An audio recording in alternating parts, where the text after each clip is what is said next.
দাসপুর ১ নম্বর ব্লকের নিজ নাড়াজোল গ্রাম পঞ্চায়েত এলাকার প্রত্যন্ত গ্রাম কাঁটা দরজা। আর সেই গ্রামেই প্রাক্তন ভারতীয় সেনার উদ্যোগে এবং সুকান্ত স্মৃতি সংঘের সহযোগিতায় উদ্বোধন হল কাঁটা দরজা সুকান্ত স্মৃতি ক্রিকেট একাডেমি। গ্রামের মানুষদের কথায় এই এলাকায় এটি একটি অভিনব উদ্যোগ। গ্রামের ছেলেরা ক্রিকেট ভালোবাসলেও তাদের ভালো প্রশিক্ষক ছিল না। তারা নিজেদের চেষ্টাতেই ক্রিকেট নিয়ে ব্যস্ত থাকত।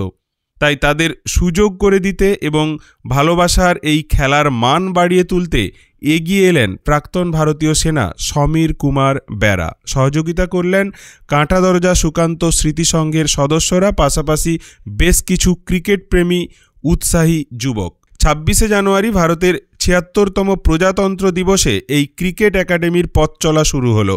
উদ্বোধন অনুষ্ঠানে উপস্থিত ছিলেন মেদিনীপুর ক্রিকেট ওয়েলফেয়ার ফাউন্ডেশনের দক্ষ প্রশিক্ষক সুশীল সিকারিয়া, দেবাশিস দে, মইদুল ইসলাম। প্রথম দিনেই ২০ জনেরও বেশি ভর্তি হয়েছে। এছাড়াও আগ্রহী রয়েছে অনেকেই।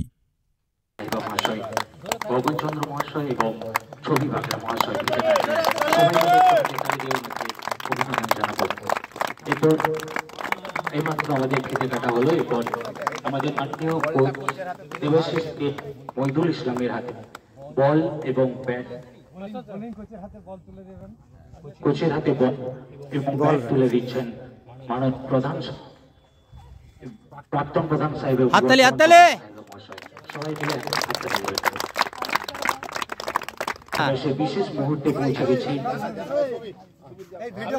এই বিশেষ মুহূর্তে আমরা পেয়েছি সবাই। আমায় ক্রিকেট শিখে দাও, আমি বিরাট কোহলি হব। না বাবা, যাওয়ার সময় নেই। কলকাতা যেতে পারবো না, মেদিনীপুর যেতে পারবো না। কাঁটা দরজা সুকান্ত মৈত্রীর সংঘ সকলের সহযোগিতায় মেদিনীপুর কোচ কাঁটা দরজায় নিয়ে এসেছে, যাতে আমাদের গ্রামের বাচ্চারা বাইরে যেতে অসুবিধা হয় এবং গ্রামে আসানিসে শিখতে পারবে। সেজন্য আমি একজন প্রাক্তন সেনাকর্মী, সকলের কাছে আহ্বান করব, বাচ্চাদের মোবাইল আসক্তি থেকে দূরে নিয়ে আসুন, কাঁটা দরজার ফুটবল মাঠে নিয়ে আসুন, প্রফেশনাল ক্রিকেট শিখুন, একজন ভারত মাতার নাম উঁচু করুন। বাচ্চাদের স্বপ্ন ভাঙতে দেবেন না, তাদের স্বপ্নকে সামনে নিয়ে এসে ভারত মাতার নামকে উঁচু করতে সকলকে সাহায্য করুন। ধন্যবাদ, থ্যাংক ইউ, জয় হিন্দ, বন্দে মাতরম। আমি ক্রিকেট একাডেমি উদ্বোধন হয়েছে, খুব ভালো ব্যাপার, কারণ এটার জন্য গ্রামের ছেলে ক্রিকেটটা খেলতে পারবে। আগে আমাদের গ্রামের ছেলে ক্রিকেট খেলতে হয় মেদিনীপুর নাহলে কলকাতা যেতে হতো। তো এটা এখানে উদ্বোধন হয়েছে, খুব উপকার হয়েছে। গ্রামের ছেলেও অ্যাটলিস্ট ক্রিকেটটা তো খেলতে পারবে, এটা আর কি সবচেয়ে ভালো হয়েছে। স্যার আপনার নাম? মইদুল ইসলাম। এই আমার মাটি, এই মাঠে ছোটবেলায় খেলতাম, খেলার জন্য মার খেয়েছি। আজ বাচ্চাদেরকে খেলাতে চাই। অনুরোধ করব আজকের এই দিনটি সম্বন্ধে দু চার কথা বলার জন্য। বুঝতে পারেন না যে কোথায় ভর্তি প্রসেসিং চলছে।